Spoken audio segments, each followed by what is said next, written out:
కిచెన్కి స్వాగతం. నేను మిస్ని. ఎలా ఉన్నారని అందరూ బాగున్నారా? నేనైతే సూపర్గా ఉన్నానండి. అందరూ బాగుండాలి, అందులో నేను ఉండాలి. ఈరోజు నేను మసాలా స్వీట్ పొటాటో చిప్స్ ఎలా చేయాలో చూపిస్తానండి.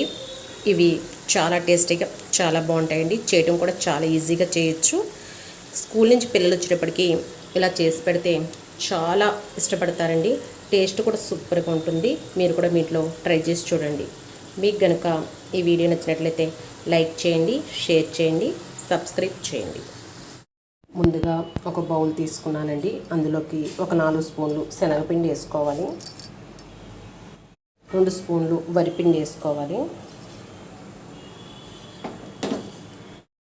1/2 స్పూను పసుపు వేసుకోవాలి, 2 స్పూన్లు కారం వేసుకోవాలి. నేను 2 స్పూన్లు వేసుకుంటున్నానండి కారం. నేను కొంచెం తక్కువ వాడతాం కారం. కొంచెం ఎక్కువ వాడి వెళితే ఒక 4 స్పూన్ల వరకు వేసుకోవచ్చు, మన ఇష్టం. 1 స్పూను ధనియాలు జీలకర్ర పొడి వేసుకోవాలి, కొద్దిగా సోంపు వేసుకోవాలి, కొద్దిగా మిరియాల పొడి వేసుకోవాలి. మిరియాలు మరీ మెత్తగా కాకుండా ఇలా కొద్దిగా చిన్న చిన్న గింజలుగా ఉన్నట్టుగా దంచుకుని వేసుకుంటే చాలా బాగుంటుంది. 1 స్పూను గరం మసాలా వేసుకోవాలి,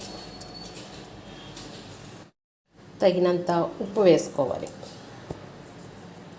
ఇప్పుడు దీనిలోకి కొద్దిగా వాటర్ వేసుకుంటూ చూపిస్తానండి ఎలా కలుపుకోవాలో. ఇదిగోండి, ఇలా కలుపుకున్న తర్వాత 1 స్పూన్ అల్లం వెల్లుల్లి పేస్ట్ కూడా వేసుకుని బాగా కలుపుకోవాలి.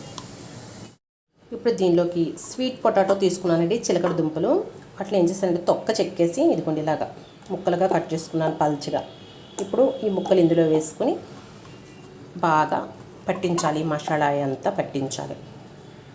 ఇదిగోండి ముక్కలకి ఇలా మసాలా పట్టించేసి మూత పెట్టేసి ఒక 10 నిమిషాలు మనం డీప్ ఫ్రై సరిపడా ఆయిల్ పోసుకుని ఆయిల్ వేడెక్కిలాగా 10 నిమిషాలు పక్కన పెట్టుకుంటే బాగుంటుంది. ఇదిగోండి ఆయిల్ వేడెక్కింది. ఒక ముక్క వేసి చూసానండి. ఇప్పుడు ఇందులోకి స్వీట్ పొటాటో ముక్కలు మసాలా పట్టించి ఉంచాం కదా, ఇలా ఒక్కొక్కటి తీసుకుని వేసుకోవాలి. ఇవి బాగా కరకరలాడేలాగా వేపుకోవాలండి. పొయ్యి కొంచెం సిమ్లో పెట్టుకుని వేపుకుంటే లోపల దుంప కూడా బాగా వేగుతుందనమాట. లేదనుకోండి పైనే బాగా కలర్ వచ్చేస్తుంది తప్ప లోపల దుంప సరిగ్గా వేగదు. చూసుకుని వేపుకోవాలి. ఇదిగోండి ఒక సైడ్ వేగిన తర్వాత ఇలా గరిటె తీసుకొని ఇలా తిప్పాలి. తిప్పితే ఇవి 2 వైపులా బాగా మంచి కలర్ వచ్చేదాకా వేపుకోవాలి. వేపుకొని వేరే గిన్నెలోకి తీసుకుంటే masala sweet potato chips ready.